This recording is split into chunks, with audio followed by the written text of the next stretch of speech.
மாதா ஊட்டாத சோற கூட மாங்காய் ஊட்டும்னு சும்மாவா சொன்னாங்க? இத்துணூண்டு மாங்காய் ஊறுகாய் இருந்தாலே கட கட கடன்னு சாப்பாடு இறங்கும். சரிதானே? எனக்கு இந்த ஊறுகாய் போடுற ப்ராசஸ் எல்லாம் பெரிய ப்ராசஸ் தெரியாது அப்படின்னு சொல்றவங்களுக்காக தான் இன்னைக்கு ரொம்ப சிம்பிளான ஒரு இன்ஸ்டன்ட் மாங்காய் ஊறுகாய். எப்படி பண்றதுன்னு பார்க்கலாமா? நல்லா பச்சை காய எடுத்துக்கோங்க. அது சுத்தமா கழுகிட்டு, தொடச்சிட்டு இந்த மாரி பொடி பொடியா கட் பண்ணிக்கோங்க. இன்னைக்கு இணையனோட மிளகாய் தூள் யூஸ் பண்ணி தான் இந்த ஊறுகாய் நான் போட்டிருக்கேன். இணையனோட 100 கிராம் மிளகாய் தூள், 100 கிராம் சாம்பார் பொடி இது 2ம் சேர்த்து ரூ. 139 மட்டும் தான்.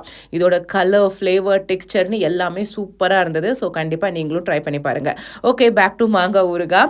மாங்காய பொடி பொடியா கட் பண்ணிட்டு, அது கூட கொஞ்சம் மஞ்சத்தூள், அப்புறம் தேவையான அளவு இணையன் மிளகாய் தூள், மாங்காய் ஊறுகாய்க்கு தேவையான அளவு உப்பு, கொஞ்சமா பெருங்காயத்தூள் இதெல்லாம் ஆட் பண்ணிக்கோங்க. ஊறுகாய்னாலே நல்லெண்ணெய் தான்.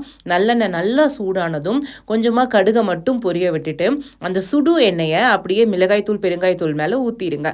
நல்லா மிக்ஸ் பண்ணி வச்சிருங்க.